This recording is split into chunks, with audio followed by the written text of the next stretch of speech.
So as I noted, we are grateful to the Office of ASU's Chief Executive Officer as the co-sponsor of tonight's lecture. And since Chris Howard and Richard knew each other through the Council on Foreign Relations, we thought we'd have Chris do the honors to introduce Richard. Now to introduce Chris, he's been the Executive Vice President of ASU since early 2022. He'd served before as President of Robert Morris University in Pittsburgh, and before that of Hampton-Sydney College in Virginia.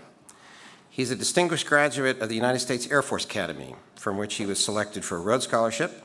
At Oxford University, he earned his doctorate in international relations.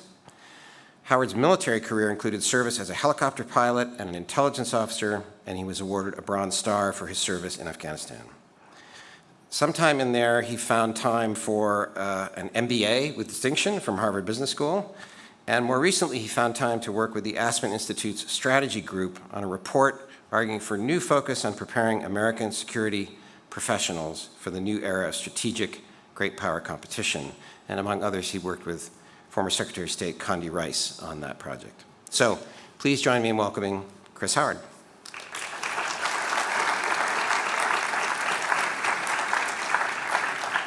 I was so afraid that that introduction that my mom sent out for Paul to read wasn't going to get here in time.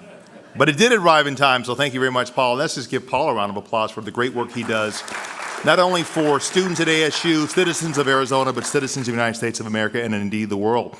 It's my honor to introduce my friend, Dr. Richard Haass. It's funny because Richard was 20 years at the Council on Foreign Relations as the president. He was there, I think he started when he was 10, so he's only 30 years old now. And I had the good pleasure of being at the national, I've been a term member of the council first, going back 20-something years, and I'm a full member now. And I had the good fortune of being there for kind of his Derek Jeter moment as he was rounding out his last year. He had the national members event. It was held in New York, and he did a one-on-one interview with John Meacham. And so no pressure, Paul. Only John Meacham sat there and did an interview with Richard, and Richard went with them toe-to-toe. And by the way, John Meacham will be speaking here tomorrow at ASU. So why go to New York? We're bringing New York to you, ladies and gentlemen. It's all here in Tempe. But I was talking to Richard, and I said, you know, what are you going to do next? He's like, I'm not dead, Chris. I'm just retiring. So he said, I'm going to do lots of things around my book, around civics. And I say, I've got an idea. Come to the desert. Maybe not in July, but come to the desert, and which is what he did. And then Richard is a veteran diplomat and a respected scholar of international relations, as Paul pointed out, and recently the president emeritus of the Council on Foreign Relations. He is also senior counsel with Centerview Partners, an international investment banking advisory firm. Now, Richard served as CFR's president for 20 years, and prior to that, served in government under 4 presidents of both parties, ladies and gentlemen. In the State Department under President George W. Bush and Ronald Reagan, and at the White House under George H.W. Bush, and at the Pentagon under Jimmy Carter. He was U.S. envoy to the Cyprus negotiations and the Northern Ireland peace process, and after the 9/11 attacks, was U.S. coordinator for the future of Afghanistan. Dr. Haass is the author or editor of 14 books on American foreign policy, 1 book on management, and 1 on American democracy. His latest book, The Bill of Obligations, The 10 Habits of Good Citizens, is the subject of his remarks tonight, and available at every bookseller near you. Published by Penguin Press in January 2003, it became a New York Times bestseller. Richard also authors a weekly newsletter titled Home and Away, available on Substack. All the old people, Richard, are going, what the hell is Substack? A Rhodes Scholar, Dr. Haass holds a bachelor's degree from Oberlin College, the master's and doctor of philosophy degrees from Oxford University, and numerous honorary degrees. He is recipient of the State Department Superior Honor Award, the Presidential Citizens Medal, and the Tipperary International Peace Award. He was born in Brooklyn and grew up on Long Island and lives with his wife in New York City. Speaking on the Bill of Obligations, the 10 Habits of Good Citizens, please join me in welcoming Dr. Richard Haass.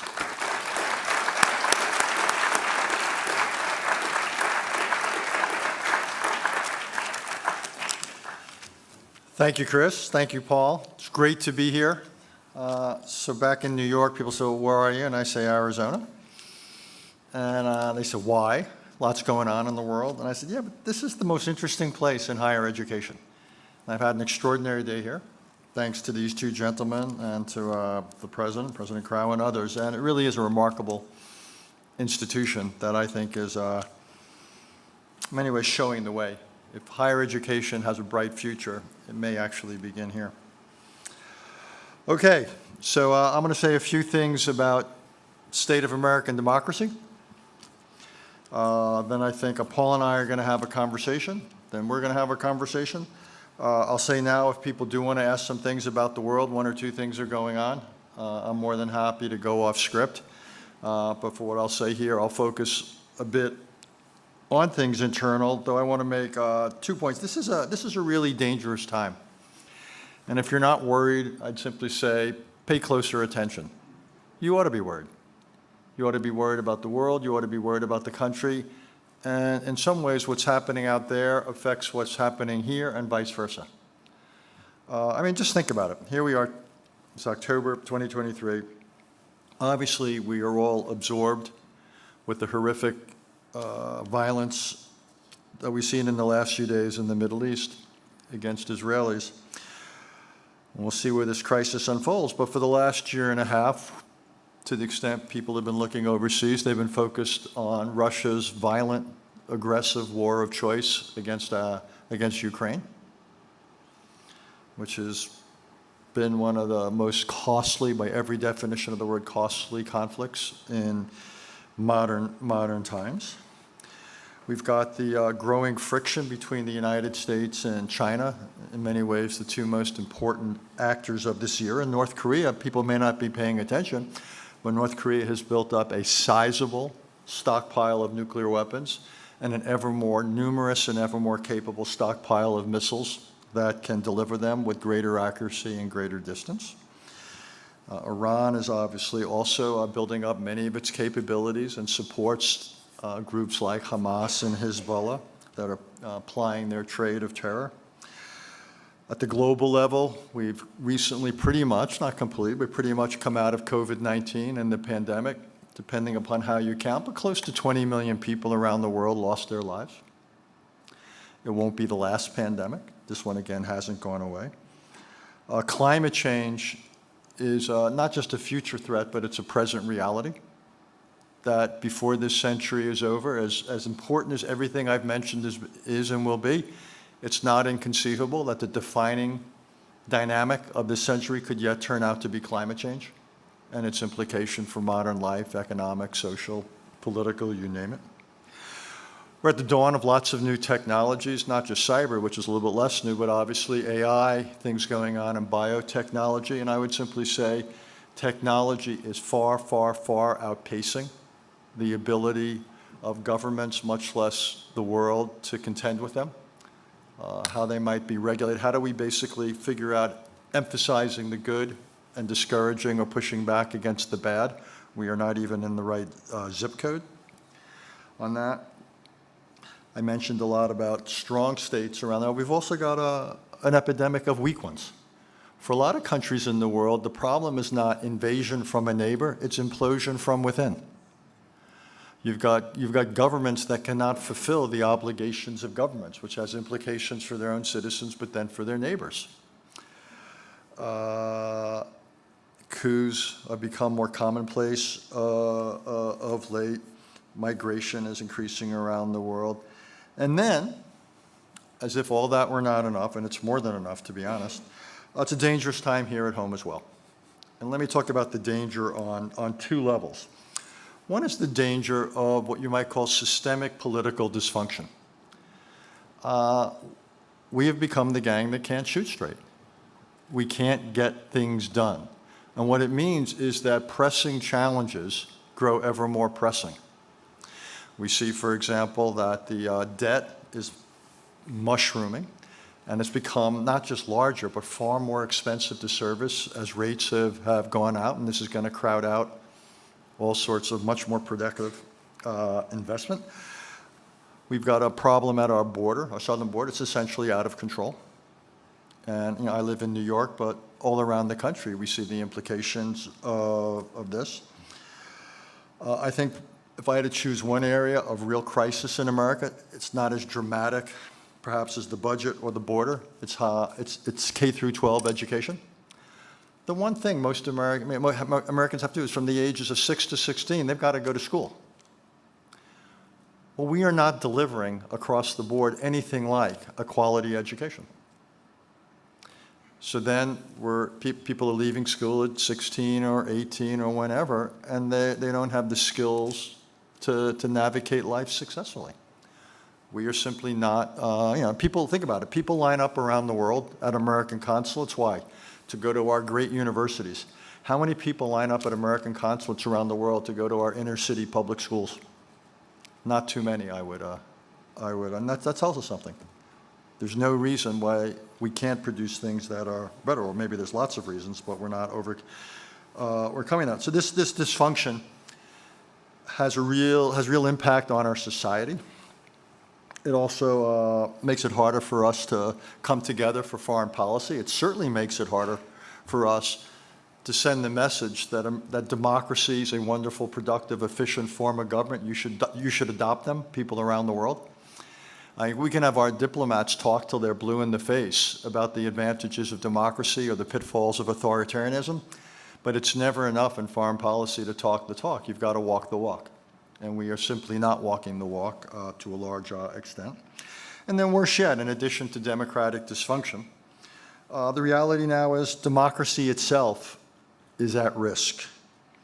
We're closing in on the 250th anniversary of the Declaration of Independence. It comes in less than 3 years, summer of 2026. And I guess the glass half empty school of thought would say it's amazing, here we are, around after 2.5 centuries. And the not so positive, the glass is half full side, say, who wants to take bets that we're around in 2.5 more centuries? Or that American democracy is thriving in 25 years? And if I had asked that question a couple of decades ago, I think most people would have taken the bet. Not so much now. So again, when I am pessimistic, my goal is not to drive you to despair, it's to drive you to action. I've been lucky enough, as Chris mentioned, I've worked for 4 presidents. One of the few things, the few biggest takeaways I have is that nothing is inevitable. Nothing is baked into the cake. And governments can decide what they do, citizens can decide what they do. But my point is simply we don't have the luxury of being sanguine here. We are in trouble. And the reason I do things like travel and talk and write books about this is I want to start a national conversation about, or contribute to a national conversation about what's wrong, but more important, how do we fix it? Again, the point is not despair. The point is constructive action. With lots of evidence that our democracy is in trouble. You probably don't need me to go through it. January 6th was the most dramatic, but election denial, the growth of political violence, action and threatened. You see it in polls, a falling off of support for democracy. So the question I ask as someone who analyzes these things is why? And I've really come to me, the depressing conclusion that it's not that surprising. I mean, think about it. As I look around this room, I see a whole range of ages, from my generation to younger. But imagine you're 40 or younger. So you've roughly had a degree of political, so you turned 18, plus or minus, not that far off from 9/11, 2 decades plus ago. So think about the last 20, 25 years. 9/11, and then in the aftermath we realized that actually we did have a lot of information and warning, we just didn't connect the dots and put it together. Agencies weren't talking to one another, people didn't take intelligence seriously. We had a financial crisis that could have been avoided in 2007 and 8, and we've had more recent financial crisis or problems, which again were largely man-made, nothing inevitable. The fact that we now have extraordinarily high interest rates by recent standards, and we've got some inflation that is structural, didn't have to be that way. As they used to say, mistakes were made. 2 unsuccessful wars in Iraq and Afghanistan. Millions of Americans lost their lives during COVID-19, during the pandemic. So, things like that. Wasn't inevitable. The explanations for all these things, yes, democracy's hard, I get it. It is a hard form of government. Party weakness, people think political parties are a problem. Actually, the lack of political parties is more of a problem. Parties were introduced a degree of discipline, often moderating. They were mechanisms for compromise. Right now, we have, 435 members of the House, 100 members of the Senate, each of whom is essentially his or her own political party. They have independent access to money, independent access to media. They're under no pressure to get along. Plus, because of gerrymandering, so many people in the House are in districts, not only where you do not get penalized for being radical, you actually get rewarded for it, given the nature of how districts are drawn and the fact that so many of our primaries are open only to members of the same party, so you're not forced to appeal to people who are outside your own political inclinations. I grew up in an era of 3 networks, the era of broadcasting. Welcome to the era of narrowcasting. Thousands of cable outlets, radio stations, satellite radio, plus because of social media, everybody, it can be his or her own publisher. I put out this thing that Chris mentioned on Substack. All of you can do it too. You can be your own publisher, and no one says you have to have editors. Nobody says you have to have fact checkers, and guess what? Lots of people on social media don't, including the character who runs what used to be the outlet that formerly known as Twitter. And he's purveying misinformation and sending people to sites, and there's no penalty. Indeed, we live in an age where the Congress and the Supreme Court has essentially decided that we are not going to regulate meaningfully the content on social media. Essentially, we've thrown our hands up at that. We've done away with public service in many ways, not just the draft, but other forms. Instead, we disparage the so-called deep state. We seem to forget that tens of millions of Americans actually work for government, federal government, state government, local. I hate to break the news to you, we are the deep state. We are the government. And by the way, why would we want to disparage it? We want the most talented people in American society. I don't want them to go to Goldman Sachs. I want them to go to government. I want them to work for state government or local government or go into the federal government. I want people to join the military. I want the smartest people to join the intelligence community or the foreign service. So rather than disparaging public service, we can't pay them a whole lot. We can at least pay them with respect. But we're not.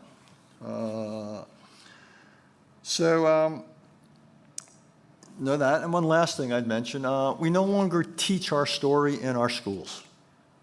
Why do we think that people are born understanding, they're born with full knowledge of American history, that with 2 kidneys and 2 lungs comes deep ingrained knowledge of American history? Why is that? Why do we think that?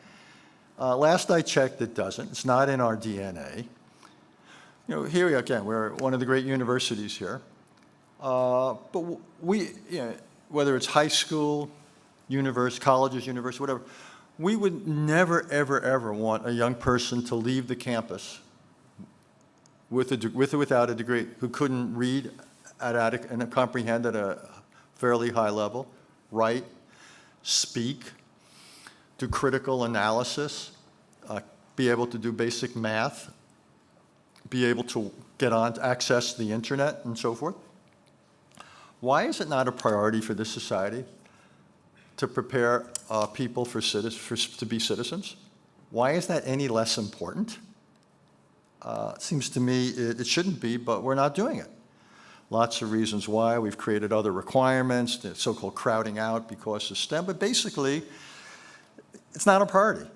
If something's a priority, in my experience, you get it done. You find the resources, you get it done. And we just either out of complacency or I'm not sure what. This has ceased to be a priority. So we're no longer essentially teaching and explaining what is democracy, why is it valuable, what is it delivered, what does it take to operate, what's the nature of the relationship between citizens and a democracy if it's going to succeed, if it's going not just to survive but thrive. We're no longer telling our story. It's interesting, and the authoritarians, I don't like most of what they do, but they understand one thing better than we do. I hadn't thought about this till now.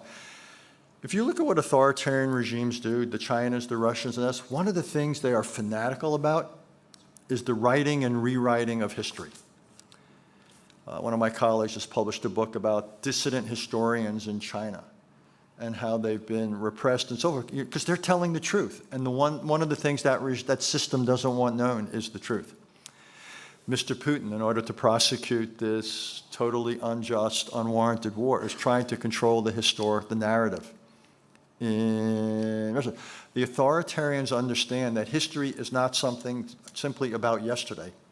It also has an impact today and tomorrow. If you control the history, you control the narrative, you shape the debates.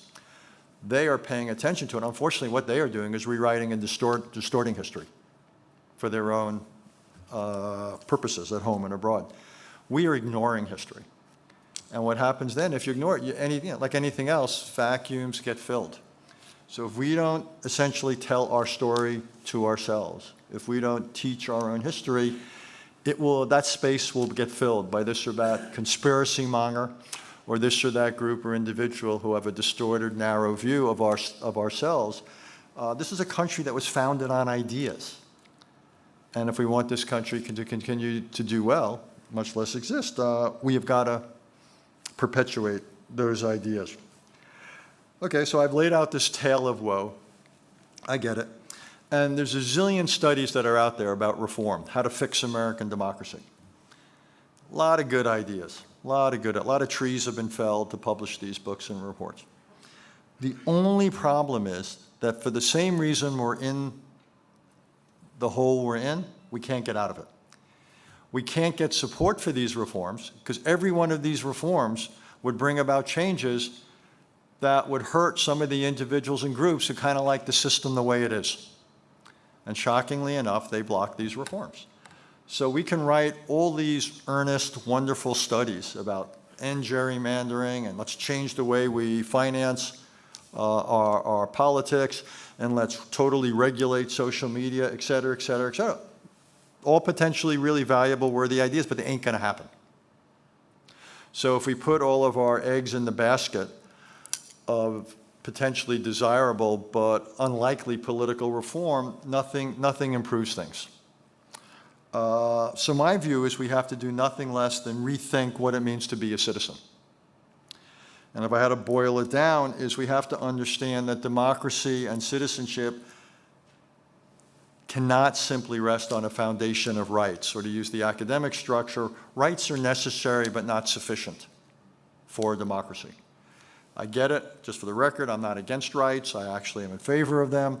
I understand that they're one of the essentials of a democracy. Rights are so essential to the American experience that the Constitution, which obviously is our second Constitution, the Articles of Confederation being the first, the second Constitution, which we call the Constitution, only got ratified because of a Bill of Rights.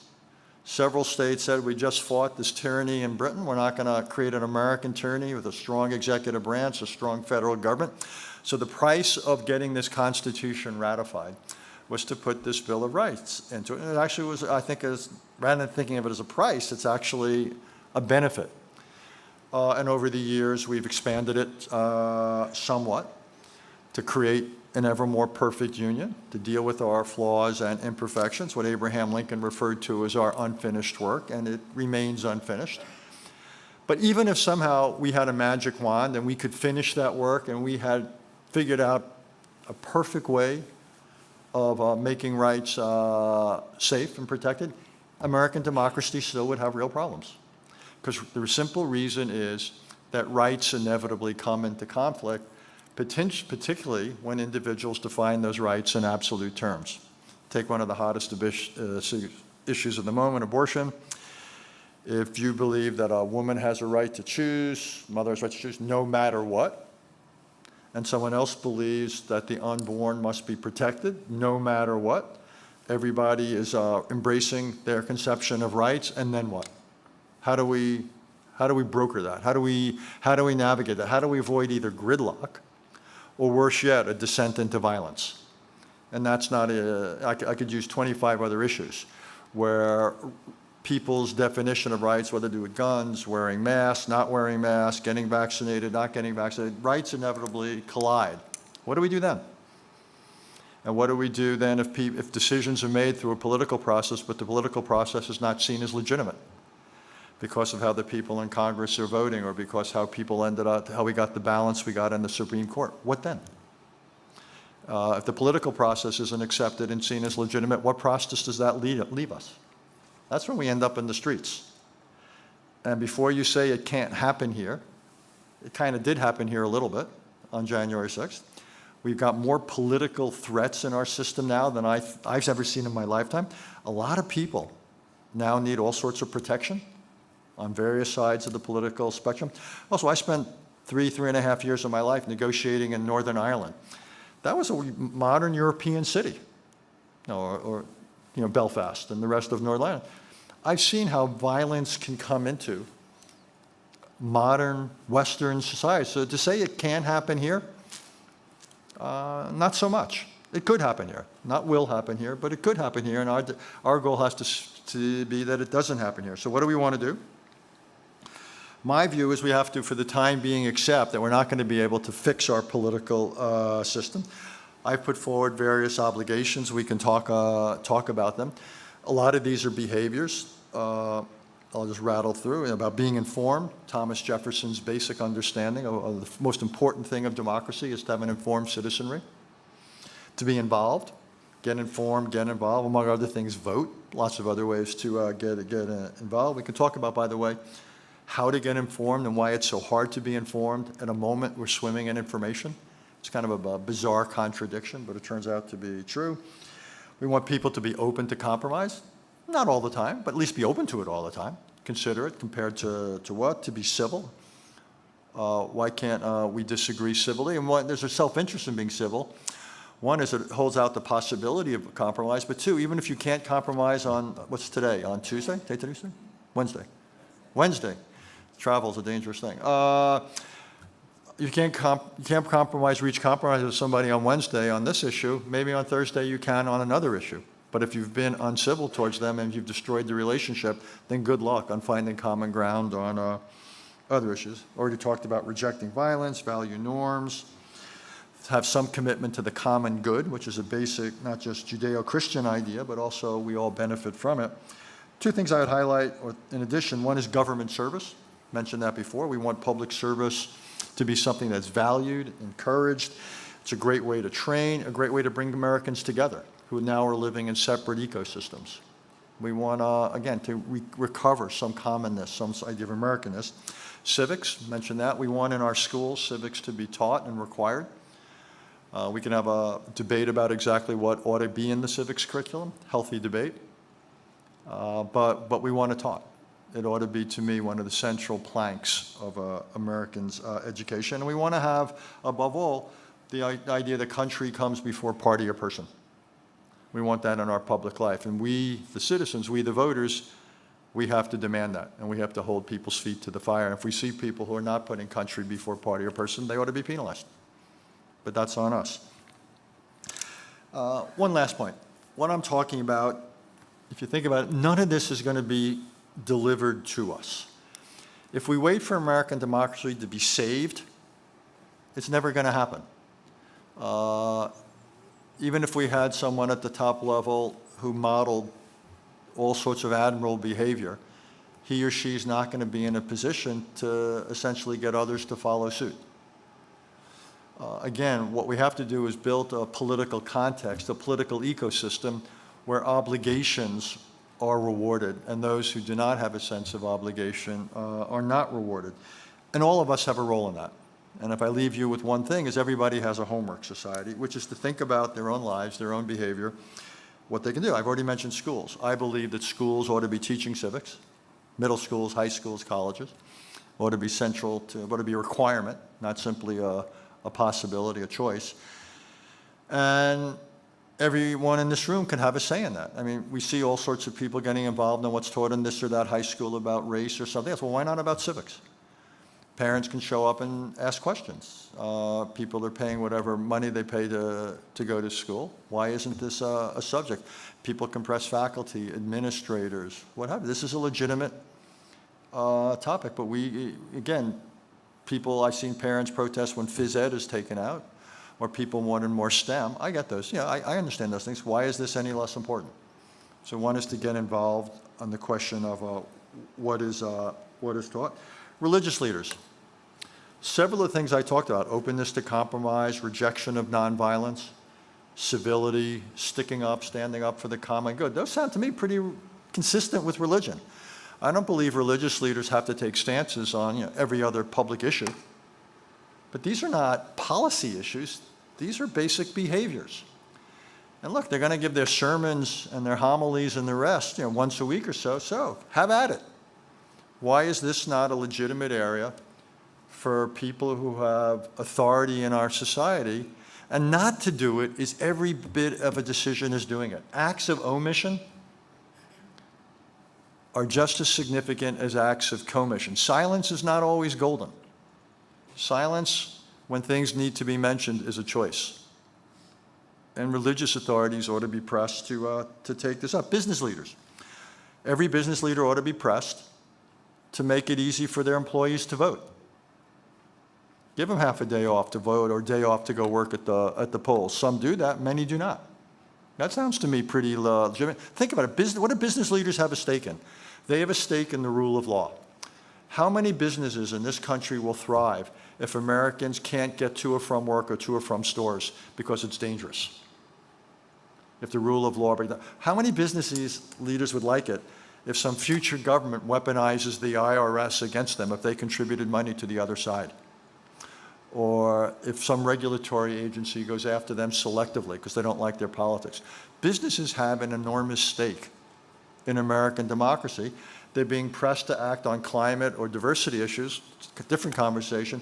Why are they not being pressed to act on democracy issues? Why is saving democracy any less important? So I would press them on that. Parents, Ronald Reagan, one of his memorable lines is, the most important room in the house is the dining room, because the dining room table is where conversations need to take place. And that's something for parents to do. That's something that they have that. And ultimately, my hunch is, political leaders, at the end of the day, whatever else they may not be responsible. I get that. I've worked in Washington a lot of my life. They may not be responsible, but they're almost always responsive. And if they sense from voters, from those who get involved in politics, that these behaviors will be rewarded and these won't, guess what? They will begin to change their tune because they want to be elected and be reelected. So it's really on us. So my view is, we're having, again, I've worked for Democrats, I've worked for Republicans. I was a lifelong Republican until a few years ago, till I disagreed too much with what was going on in that party. But our politics are ultimately what we make of it. And here I am, a foreign policy guy by training, by vocation.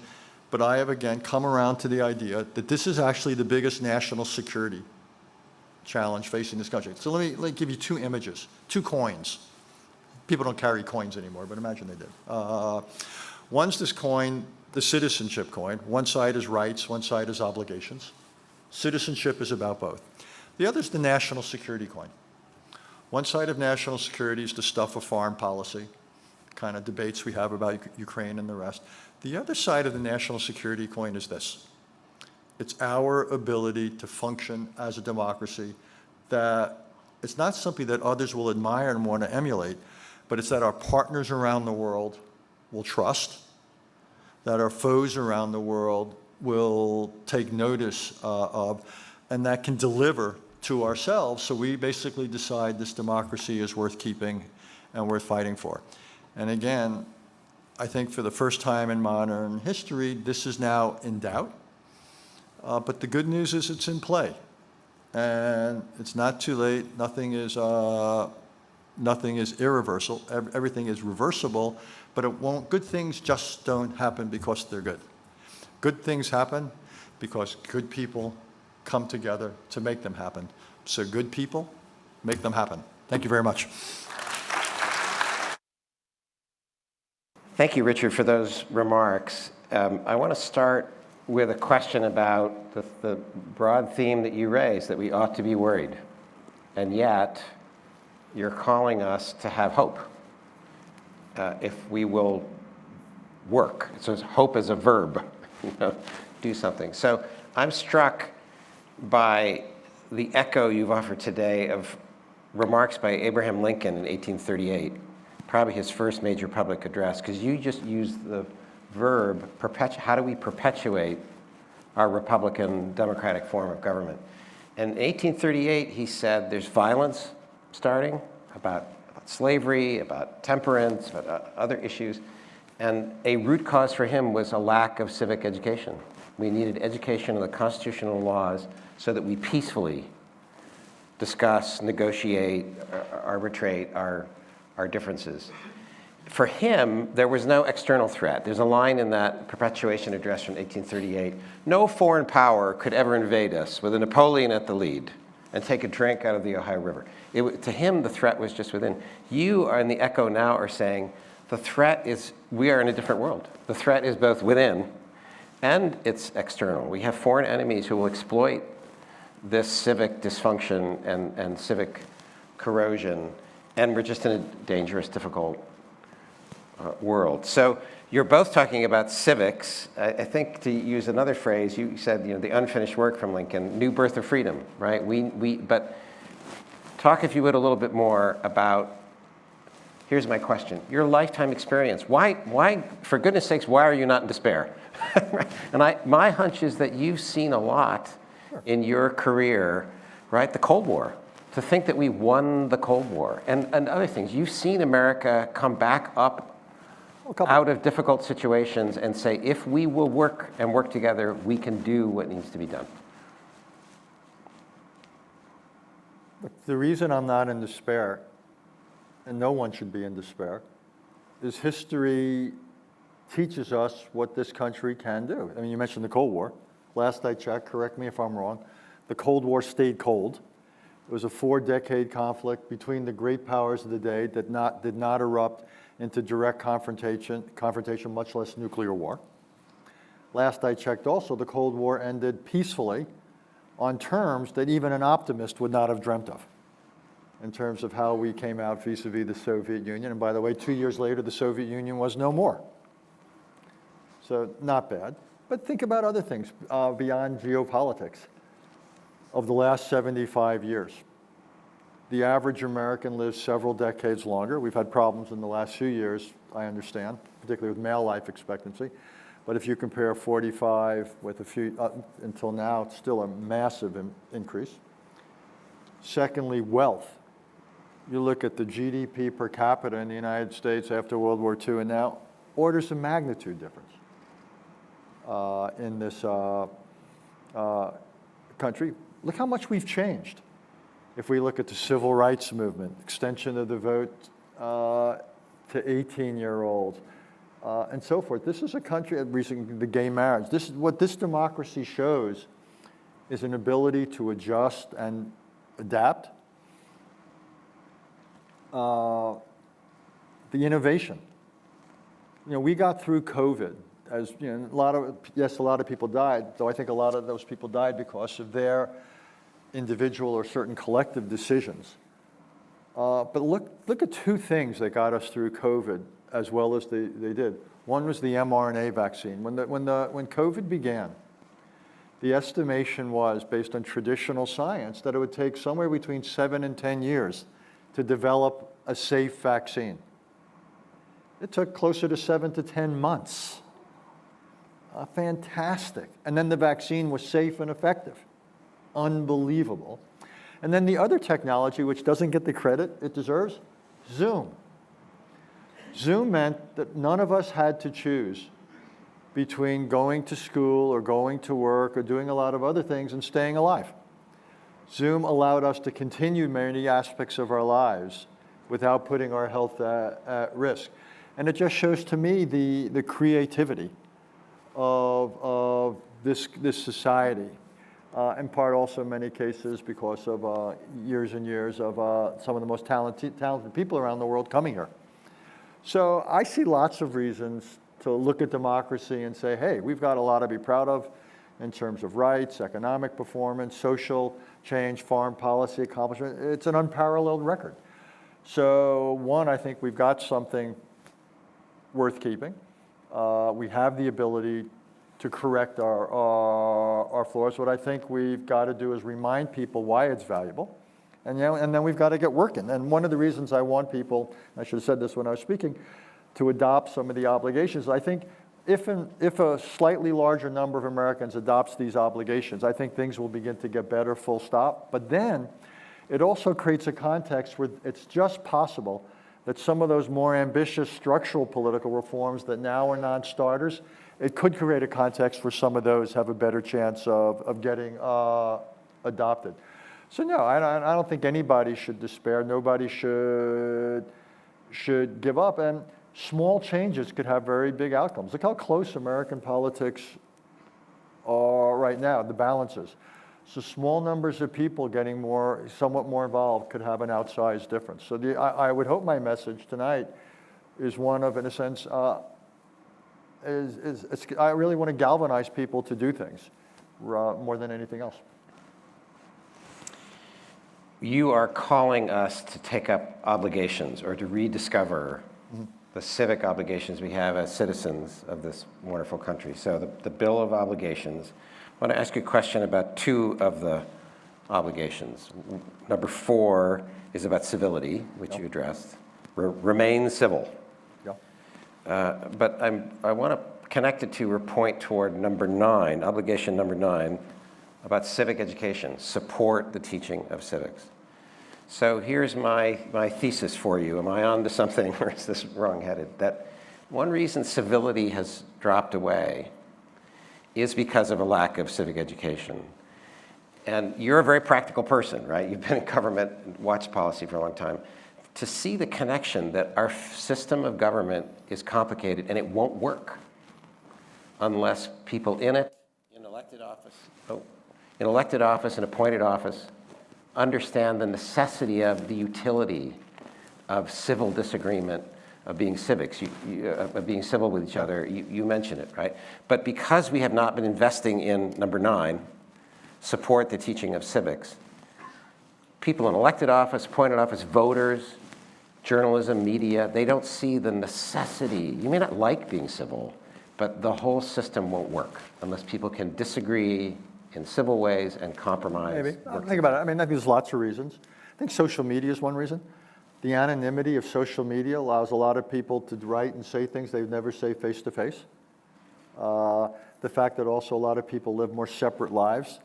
Again, there's less, a famous, we were talking about him earlier today, political scientist at Harvard, Robert Putnam, wrote a controversial article and book years ago called Bowling Alone, and basically said Americans do less things collectively than they used to. It's hard to be uncivil when you're in a community that you're going to have to go to the next day, the next day, and the next day and deal with the same people. But if you're not having those kinds of interactions, it's easier to be uncivil, and everybody then retreats into a very like-minded thing on Facebook or what have you. And indeed, one of the most interesting developments in America, it's what social scientists called sorting, S-O-R-T-I-N-G, how increasingly Americans are moving to communities or states where they feel comfortable. So we actually now have many more communities or states that are blue or red. We have fewer that are purple. And I think, again, it's one of the reasons that explains a lack of civility. But yeah, I think civics can be great because you can learn the costs of incivility, the benefits of civility. I think simulations in classrooms can be really good, where people have debates and so forth. And they learn the downsides of certain behaviors and the upsides of others. So yeah, I think simulations in classrooms can be really beneficial. We take this effort, the Civic Discourse Project, for an academic department. This is our second main mission. Our first mission is be an excellent academic department on civic thought, economic thought leadership. But our second main mission is to provide a space and a model for civil disagreement. I mean, sometimes we have dialogue, two-speaker events, so that we think if young people especially can see it in practice, that there's something gained by hearing exchange of views. And Guys, debate. let me just piggyback on that, if I may. One of the problems with many, I don't know this one, so I'm not going to say it right here, but many campuses confuse civility with censorship. And what I'm seeing at a lot of places is there's tremendous pressure not to say certain things because they're politically incorrect or make certain people uncomfortable. That's not civility. Civility is saying things that you believe need to be said, but saying them in a way that are not designed as weapons, are not insulting. But it's okay to speak, if you will, inconvenient or uncomfortable truths. It's okay to make your argument. And so again, I just think campuses ought to be the place, they ought to be, in that sense, that we ought to redefine what we mean by safe spaces. Campuses ought to be the place to have open conversations and debates. What makes a space safe can't be censorship. It's got to be that it's safe for real disagreement, real debate, done in a civil way. I used to tell the people who work for me, don't avoid certain things. One is don't make your attacks ad hominem. Argue the case, argue the facts. Don't argue against the person. Don't think you know what's motivating them. Don't accuse them of taking their position for a certain reason. You probably don't even know why you take your own positions. You're never going to know why the other person takes his or her position. Talking louder, talking over people doesn't make the arguments any better, doesn't make you more persuasive. So I think, again, campuses can be very, very good places for demonstrating this and teaching it. We use the phrase in our teaching and in our public events about civic virtues, and you use exactly the same phrase in the Bill of Obligations. You even refer to character, and I'm saying even because what's striking to me is after all your experience in government and right at the edge of things needing to get done, here in reflection, you're saying our system of politics, this wonderful form of government, won't work unless we recover some ideas of civic virtues and civic obligations, like civil disagreement. Like another one we talk about is civic friendship. Across, you worked for presidents of both parties, administrations of both parties, that the other party is not, they might be wrong about this or that. They're not evil, right? They're just wrong, and we need to talk to them. So they're not enemies. Disagreement doesn't mean they're an enemy. We can have pretty fierce, thoughtful debates about, well, I don't know, questions of how public education or equality and inequality or taxing and spending or what to do about Ukraine or what to do about the Middle East or anything else. Okay, bring it on. That's healthy. But look, the reason I'm also optimistic is I've had some wonderful experiences. And I've been around so many people of extraordinary character. I've worked for 4 presidents. The one I was closest to was the 41st, George Herbert Walker Bush, who was a man of extraordinary character. And he set a tone for his administration. And it was as fair-minded. We weren't always right, but there was a decency in how people dealt with one another, how they respected one another. Interestingly enough, there were far fewer leaks because people trusted one another, and there was a bit of a zone of trust, and that everybody had his or her day in court. So they didn't feel compelled to somehow go outside the system, which they knew would violate these trusts. But it was, I thought, more than a pretty good presidency. But people like Brent Scowcroft, Colin Powell, and so forth, the president himself, Jim Baker, and so forth. We're an extraordinary group of talented people, and it's important. You spend a lot of time together, and ultimately, these decisions these individuals make are important. So you want people of character. Like, I disagreed with Mike Pence about a lot of things, but I thought what he did on January 6th was really impressive. I thought with some of those secretaries of state around the country, passionate Republicans, who nonetheless certified votes, even though they disagreed with them passionately politically, but they looked at them and they said, with all intellectual honesty, people who voted, this was a fair election, and these votes were counted fairly. So I'm gonna certify that these results should stand. How extraordinary. That's character. That's putting country before party or person, even though they knew they would pay a price. Liz Cheney clearly paid a price for doing what was what she believed was the right thing, and I think she was right in that determination. Ideally, we'll reach a point where people do the right thing and they're rewarded for it rather than voted out. But we've got to get there. That leads to my final question. I wanted to finish with obligation number 10, which you just mentioned, right? All right, let me get ahead of you. Yeah, put country first. Yeah. And in that chapter, you mentioned patriotism. And in your remarks, you mentioned America 250 coming up on the horizon, the 250th anniversary of 1776, the Declaration of Independence. So I wanted to finish by talking about patriotism. We borrow a phrase from Alexis de Tocqueville when he was here in the 1830s. He said the Americans have a different kind of patriotism. It's a rational patriotism, a considered patriotism. It's not like the old world, affection and sentiment and blood and soil. And the Americans believe in America, but they want to argue about it as well. What does it mean? And they want to argue with the government, they want to argue with each other. So a rational or considered patriotism. So for all of us here, maybe for the under 40 people here, as we approach America 250, can we have that kind of rational, considered patriotism about the meaning of 1776, the meaning of its legacy? Why be patriotic at the 250-year point about America? Well, a couple of things. One is I hope the 250th becomes a kind of national teach-in. And what an extraordinary moment. And I know that virtually every governor is planning events in their state. There'll be national things, but it ought to be a great educational moment. I mean, if Americans would read the Declaration of Independence, maybe one or two other documents while they're at it, and then had conversations about it. One thing I made people do at, I think it was July 4th this summer, corny dad here, I actually had around the table people read the Declaration of Independence. It was a great moment. And so yeah, I'm hoping that in the course of the next couple of years, we use the 250th as again, a teach-in, almost what my friends in the Navy would call a rudder check. You're en route, you're on the way. We've had by then, 250 years of sailing. Pretty good time for an audit to basically say, where have we got it right? Where do we need some course adjustments? So I would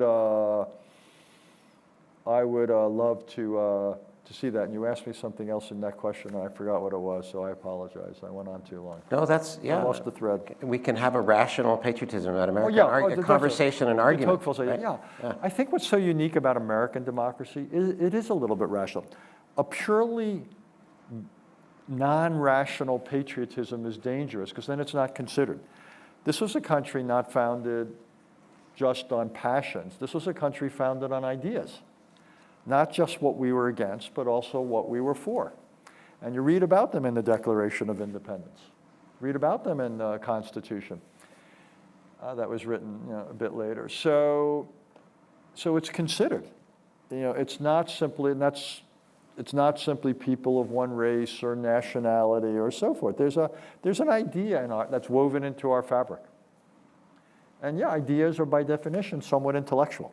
It's also a guard, like the people who founded this country were rational and they were conservative, small c, in the sense that they were suspicious of passion. One of the reasons you have institutions and you have laws and you have institutions balancing institutions, as Madison wrote in Federalist 51, is to guard against passion. You want bulwarks in your society. So yeah, this is there's an emotional dimension. I get choked up in the rest when the Star-Spangled Banner or America the Beautiful, but it's also it is a rational, considered, and we have to live with it on both levels, patriotism. Great, thank you. So now we have part 3. Our PBS colleagues will bring a microphone into the center aisle. So if you'd like to pose a question, come up to the center microphone for audience Q&A. I do have to give a few reminders to please be brief. Please be brief. Please do ask a question, a brief question. Generally, questions on the topic of tonight's lecture, the Bill of Obligations, although Richard did say he could take a few questions about other topics. Well, we have quite a line already. So Either it's a lot of questions or a lot of people are leaving. go ahead, Francis. Dr. Haass, thank you very much for your thoughts and remarks, and thank you for being here. My name is Francis Najafi, and we had a privilege of meeting at Aspen Institute. So my question,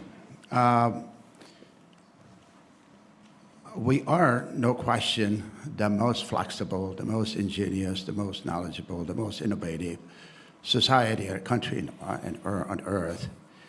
For the world of me, I don't really understand how, when we had the most transparent society, politically and economically, our Supreme Court rules to essentially do away with our transparency in politics through Citizen United and opening the floodgate and massive amount of money coming in a non-transparent manner. Now, how in the world some of the brightest minds do not see the unintended consequences of this and create a more challenging, in part, our division is because of money in politics. Okay. The Supreme Court has clearly determined that giving money to the political process is an extension of free speech. And so they are generous, shall we say, in their tolerance of funding for politics. And they would say, and again, I'll give you my best legal take as a non-lawyer, so take this with a grain of salt, but there's no requirement for transparency from a narrow legal point of view in terms of the First Amendment. They're basically saying, so they have been very generous in what they allow, very limited in what they don't allow. I tend to think I think transparency is a good thing.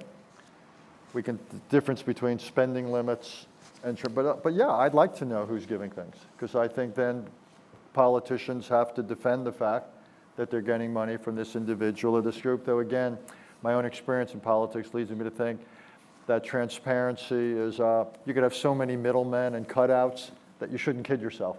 That very hard to, as they say in all the movies, follow the money. So, but anyhow, the court is very permissive, equating essentially money with free speech. So I don't think this court is going to change that. I have a very simple question, which we can't ignore your presence here in the context of Israel. Do you think that Netanyahu has already decided to chop the head off the snake, namely go after Iran?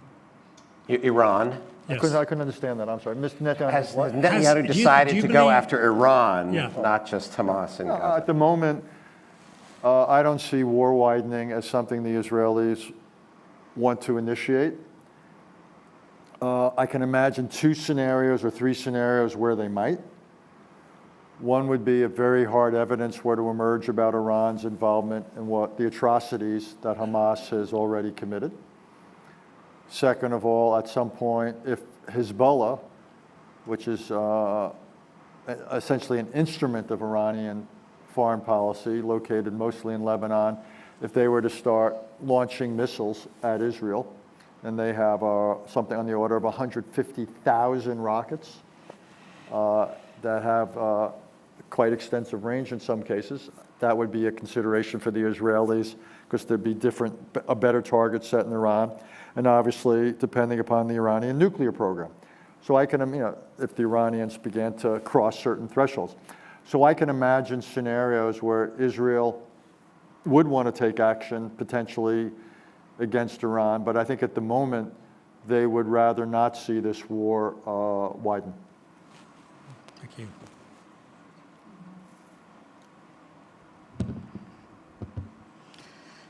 Thank you very much, first of all, for coming here and giving your talk. I think a lot of what you said resonates with all of us, and it's on some level things that we already know that we need to do.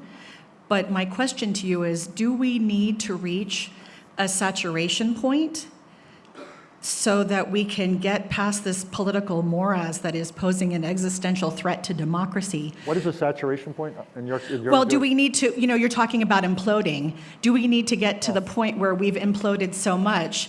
And I'll, if you'll indulge me for a moment, because there is complete the ideals that you're talking about sometimes almost seem, at least on the state level. So I'm a state representative. And the ideals that you're talking about almost seem as though they're in a bubble, because in the real world, we're not that, people are not necessarily that rational. And when I mean by, intransigence, I will give you an example. I'm a United States Army veteran. I am one of the two most bipartisan representatives in this room at the moment. And I ran a bill that would help and benefit veterans. It was nonpartisan, it was non-political, and yet there were so many hurdles to try to kill the bill simply because of that political play and that intransigence. And so everything that you're saying makes a lot of sense, but if you can't get to those points to create that opportunity for your 10 obligations, do we need to get to a point where it's just completely all broken down to get built back up again? I don't know. Thank you. Well, first of all, thanks for your question. Thanks for your service. One is no, in the sense that one of my two insights, I like to think they're insights, into the Middle East I'll apply here, which is that things have to get worse before they get even worse. I do not believe that things have to get worse before they get better, because there's very little evidence of that. And also, even if I'm wrong, wow, it would have to be really, really, really bad, because if I look at things like January 6th, if that's not a shock to if that's not a saturation point, a shock to the body politic, then I shudder to think what would constitute one. So I don't want to test your theory, to be perfect. The good news is I don't think we have to. I actually believe we could have significant changes in American politics by rather small changes in behavior, simply because American politics right now, it wouldn't take a lot of political involvement to tip certain balances. The House is the way it is simply because of mainly a half dozen districts in my state of New York that traditionally voted one way, didn't because of various bad political decisions, easily corrected. And my betting is that a year from now, the House will once again be Democratic. For those of you who like that, I also believe a year from now the Senate will be Republican. I have no idea about the presidency. No, I think it's wrong to think that we need somehow a great tragedy or shock or crisis, because also there's a lot of history that suggests that doesn't really work in enduring ways. We've had quite a few in recent decades, and things haven't turned around. Thank you again. I have an optimistic question.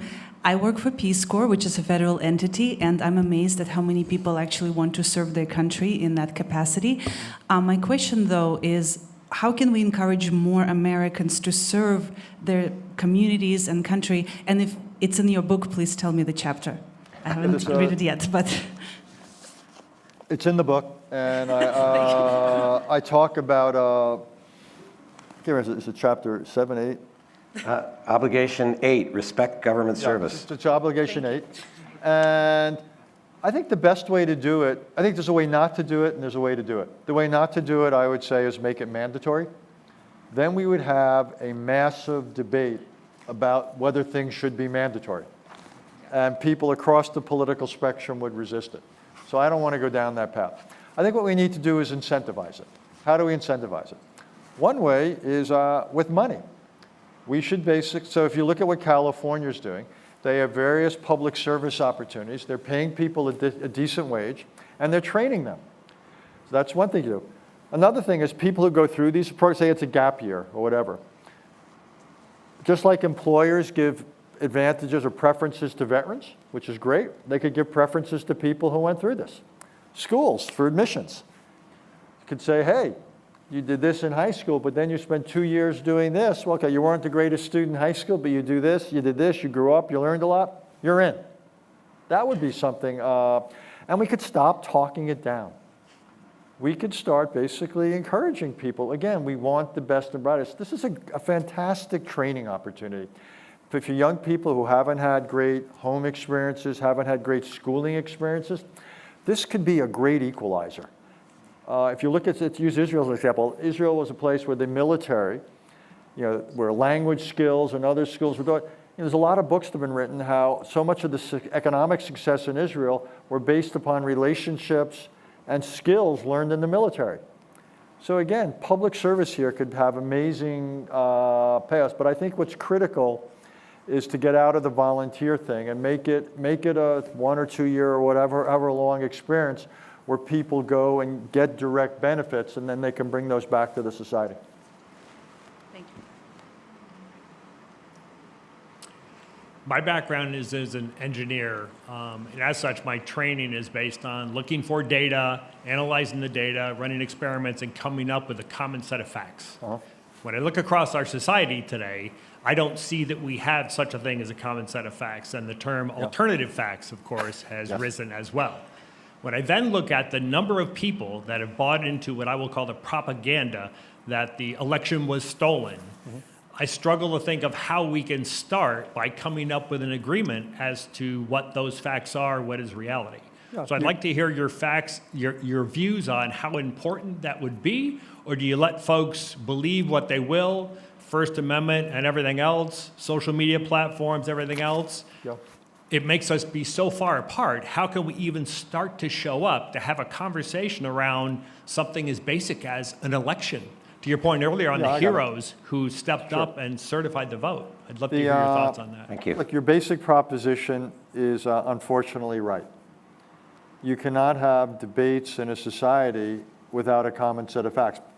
Daniel Patrick Moynihan was a senator from New York, was Richard Nixon's domestic policy advisor, a professor before that, and said everybody's entitled to their own opinion, just not their own set of facts.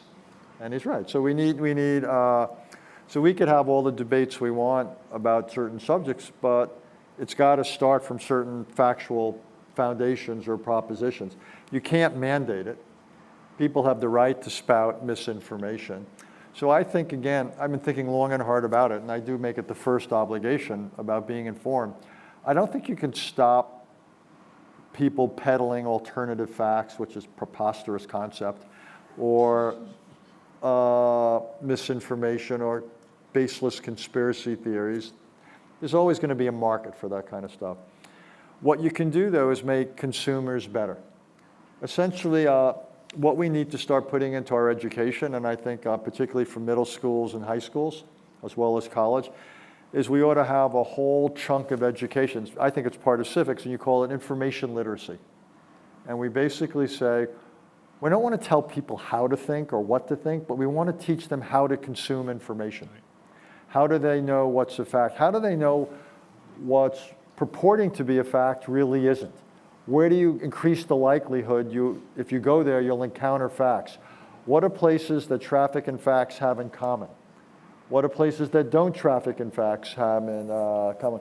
What's good, if you will, information hygiene? We have concepts of physical hygiene and cyber hygiene. So what's information hygiene? New Jersey is now requiring courses on this be taught for schools. Finland does. This ought to be a requirement, I believe, for high schools around the country, that we train people in how to be critical consumers of information. I think that it's not perfect, but that's the best I can think of. Yeah, I'd call them critical thinking skills, but thank you. Yeah, thank you. I think we got about 10 minutes, and you've attracted quite a bit of questioners. We may have 10 people. Answers. Yeah, so short questions, please, and Richard will try and give short answers. Yeah. I will try. So I'm a teacher. I'm a history government teacher, and Thank you for what you do.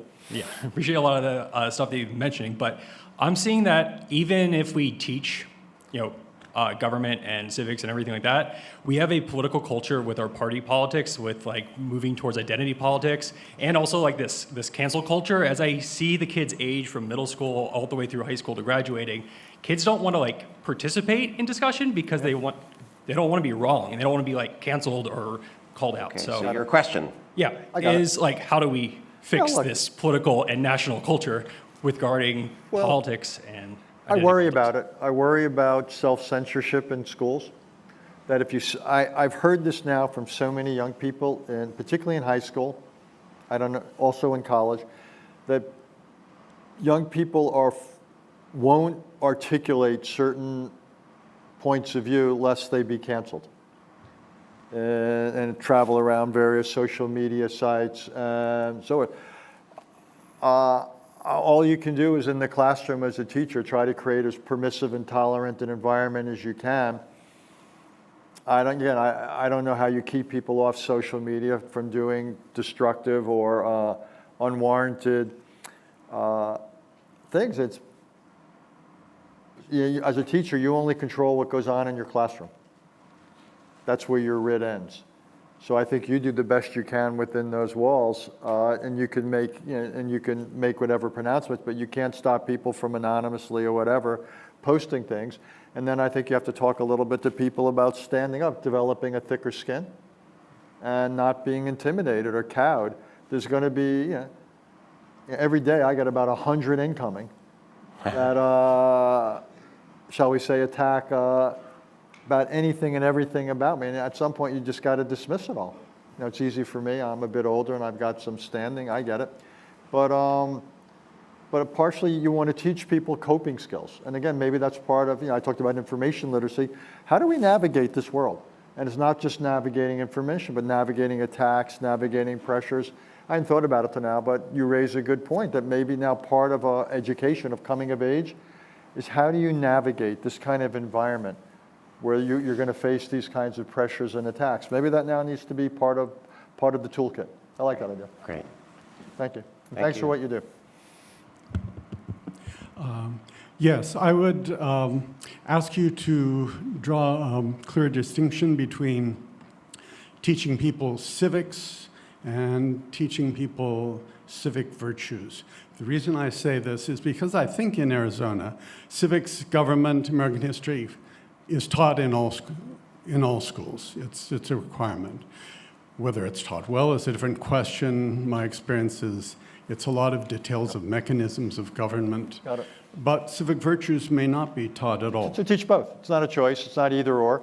You want to teach, I'd love people to read the Declaration and read the Constitution and read bits of the Federalist Papers, understand Madison and other stuff, and also learn civic virtues, also learn information literacy. I am basically, all this seems to me to be part of a curriculum. I agree with you. Great. Thank you. So in your speech, you mentioned like internal and external issues and problems that we face.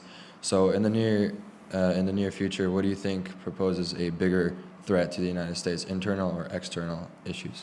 Well, I think internal, because I think the history of it is that if we have enough national unity and focus, we can deal with the external. If we don't, we're cooked. But the external threats are real. Don't get me wrong. Yeah. They're real. Yeah. Hi there. To what extent do you think economic factors like household income, income inequality, and wealth inequality are responsible for something? Or what? How economic factors of household income, economic inequality, how much are they responsible for our civic dysfunction? I think what happens now is like this, in the last year or two, living standards have gone down. Certain sectors of the population have problems, with employment. Interest rates are higher. So yeah, I think people get disillusioned. When governments don't deliver, people get disillusioned with politics and government. So I think it's connected. But I don't think, and this is where I'm in a minority here, I don't think the problem is inequality. There's always been inequality, always will be. I think the problem is more that people's absolute objective standard of living is not improving. Their prospects are not improving. So I think we've got to work on that. But yeah, I think it's connected. I think when people's economic situation and prospects deteriorate, they turn against the political system, 100%. Thanks. Hello. So in high school, I took a class called Current Issues, and one of the main topics that we talked about was the debt ceiling. Yeah. What do you think the best way to fix that problem, and when do you think that will happen? Best way to get rid of it, to deal with the big debt ceiling is to get rid of it. Debt ceiling is a total nonsensical piece of political activity, because what it does is you're basically voting to raise your ability to borrow based on spending decisions you've already made. If you don't want to increase your debt, don't make the spending decisions. It's ridiculous. So it adds a whole level of uncertainty that doesn't affect the basic spending decisions. No, we need to have a serious conversation about indebtedness, about spending, taxation, but the debt ceiling is one of the single dumbest ideas out there. Thank you. Did I make that clear enough? Yeah. Yeah. So for most of my life, I have thought that the two-party system is the most efficient way to get to a position of compromise. But in this era of narrowcasting, as you've talked about it, and specifically with the difficulty of regulating it, I'm beginning to wonder whether that position is correct anymore. And so I'd be interested in your comments on that relative to multi-party democracies. No, it's a big question. Going to be hard to give a really short. Look, I think we've got the two-party system is in some trouble here, particularly, not exclusively, particularly because of what's going on in the Republican Party. I say this as someone, again, who was a lifelong Republican, but we no longer have a conservative party in America. We have a Democratic Party, which has a range of tendencies, and a Republican Party, which is essentially more radical populist party. So this was not what the two-party system was founded on. So we'll see whether the Republican Party ever goes back to being a conservative party. If not, then I think that becomes a real question. Where does a conservative party come from? Where do those people get represented? There's a struggle, obviously, going on in the Democratic Party between so-called progressives and so-called moderates. There may be one day a place for multiple parties. That introduces whole other dynamics, which are not necessarily stabilizing. The time for it, though, is certainly not now. I think if we ever do think about multiple parties, I think it ought to be a gradual process, not instituted 12 months before an election, because third parties and fourth parties and the rest inevitably will tilt the outcome of an election.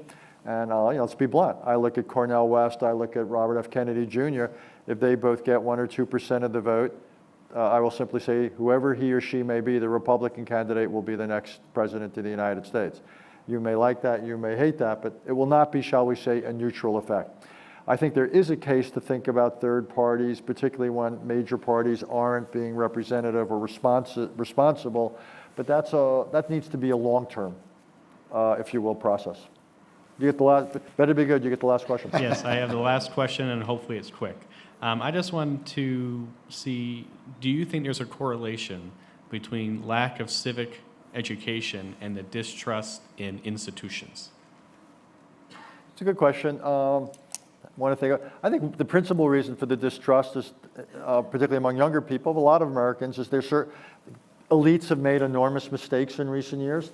The wars, management of the economy, and so there's disillusionment with elites and with institutions. The institutions aren't working. You look at the Congress and look at people's respect or lack of it for those institutions. Or a lot of people feel that now about the Supreme Court. They feel it's gotten ideological. So yeah, I think it's part of it. I'm not sure. Maybe it goes in both directions. People lose faith, and then it affects what they think about institutions and institutional performance. But yeah, I think in general there's a disillusionment with government. And it's unfortunate because institutions are safeguards. Institutions have a function that they're meant to protect a society against the passions of the moment. They're meant to weigh precedent. They're meant to build in certain safeguards and protections. And this is a government of institutions. That's the way it's, so it's small c conservative. And if institutions fail to operate, then people end up going around them, or they get disillusioned with the whole process and they opt out. And it's not clear then, who does that leave the playing field to?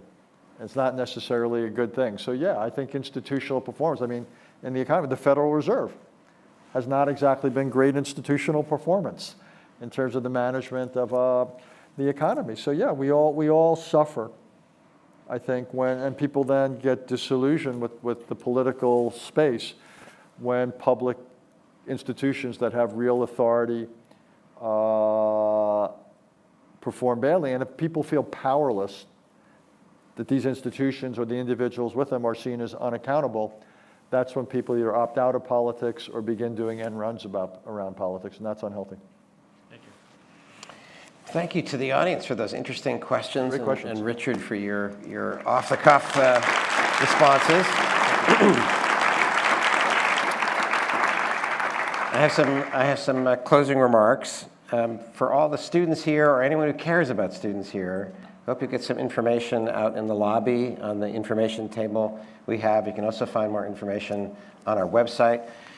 Richard mentioned reading the Declaration, reading the Constitution. We have pocket constitutions out there, folks. And to the Declaration and the Constitution and all the amendments, we add Lincoln's Gettysburg Address and Martin Luther King's I Have a Dream Address, 1863 and 1963. So it's a packet of American political thought. We also have Arizona pocket constitutions out there, the principle of federalism. Our next event in the Civic Discourse Project is November 6th. It's on the theme this year of civics, patriotism, and America's prospects. Yale University professor Stephen Smith will be here to talk about Lincoln and the invention of American democracy. Look for information on that, and we hope to see you there, and please spread the word. If you value this exchange of ideas in the Civic Discourse Project, we hope you'll look for the button on our website which tells you how you can donate to support public programming like this, but also to support student scholarships for students in the school. As always, thanks to the best events team and public affairs team of any unit in the entire university. I hope Chris Howard is hearing that. So thanks to the faculty and the staff who helped to make the Civic Discourse Project possible. Professor Will Hay, our Associate Director for Public Programs, Janelle Nassif, our Events Coordinator, Paul Willett, our Communications Manager, and his team, other staff colleagues, and student workers as well in the school. If you enjoy this kind of civic discourse, look for our podcast, which is called Keeping It Civil, hosted by Henry Thompson, our faculty colleague in the School of Politics and Global Studies. So with that, there are refreshments outside in the lobby. We hope you will join us for conversation. We hope to see you at more events in the Civic Discourse Project. And please join me one last time thanking Richard Haass. Thank you so much. Thank you all.